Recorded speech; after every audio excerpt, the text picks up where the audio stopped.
नमस्ते, हमारा नाम दीपक है और आपने देखना शुरू कर दिया एकदम कड़क। जिस तरीके से दिल्ली के लिए ये सबसे बड़ा प्रश्न चिन्ह बना हुआ था कि दिल्ली का आखिर मुख्यमंत्री कौन बनेगा? बीजेपी ने इससे पर्दा हटाते हुए नाम बता दिया कि दिल्ली का मुख्यमंत्री कौन बनेगा। जी हाँ, 11 दिन बाद शाम को बीजेपी ने घोषणा कर दिया है कि दिल्ली का मुख्यमंत्री कौन होगा। आपको बता दें कि रेखा गुप्ता जिनका नाम सामने आ रहा है कि कहीं न कहीं वो दिल्ली की मुख्यमंत्री बनेंगी और 20 तारीख यानी कि कल वो शपथ ग्रहण में भी शामिल होंगी और एज़ अ मुख्यमंत्री दिल्ली की शपथ लेंगी वो। आपको बता दें कि बीजेपी ने महिला को मौका दिया है और महिला सशक्तिकरण की एक उदाहरण भी है ये। आपको ये भी बता दें कि दिल्ली की यह चौथी महिला मुख्यमंत्री बनेंगी। बीजेपी शासित राज्य जो 21 राज्य हैं, उसमें की ये पहला एकमात्र महिला मुख्यमंत्री बनने जा रही हैं। ये कयास लगाया जा रहा था कि आखिर बीजेपी दिल्ली में किसको मुख्यमंत्री के तौर पर चुनेगी। अब ये कयास खत्म हो चुके हैं, कौन बनेगा?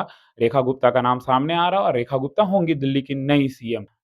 अब ये देखना बहुत महत्वपूर्ण होगा कि कैसे रेखा गुप्ता दिल्ली को सँभालेंगी, किस तरीके से दिल्ली में वो बदलाव करेंगी। उनके सामने कई अनेक चुनौतीपूर्ण चीज़ होंगे जैसे कि बिजली, पानी, सड़क और भी तरीके की कई चीज़ें हैं जिस पर उन्हें ध्यान देना होगा।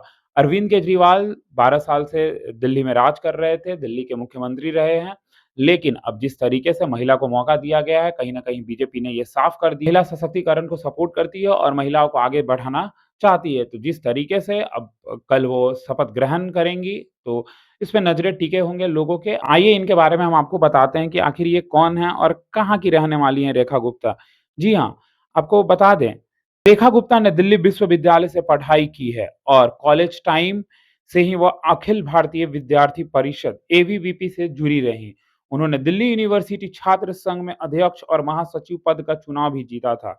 इसके अलावा वह 3 बार दिल्ली नगर निगम में पार्षद रही हैं और साउथ दिल्ली की मेयर भी रह चुकी हैं। उन्होंने शालीमार बाग सीट से आपकी उम्मीदवार वंदना कुमारी को 30,000 वोटों से हराया है।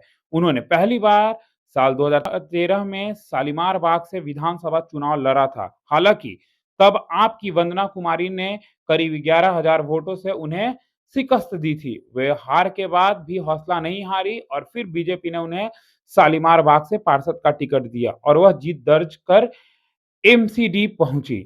मूल रूप से हरियाणा की जींद से आने वाली रेखा गुप्ता का जन्म साल 1947 में जुलाना में हुआ था। एसबीआई बैंक में पिता की नौकरी लगने के बाद उनका परिवार दिल्ली शिफ्ट हो गया था। हालांकि अब उनका परिवार जुलाना में कारोबार करता है। दिल्ली से हटे हरियाणा से ताल्लुक रखने की वजह से रेखा गुप्ता का अपने गृह राज्य में आना जाना होता रहता है। रेखा गुप्ता की शादी दिल्ली के बिजनेसमैन मनीष गुप्ता से हुई हुई है। विधायक बनने से पहले रेखा गुप्ता बीजेपी में संगठन के स्तर पर भी अहम जिम्मेदारियां संभाल चुकी हैं। वह बीजेपी महिला मोर्चा की राष्ट्रीय अध्यक्ष हैं और दिल्ली बीजेपी में महासचिव का पद संभाल चुकी हैं।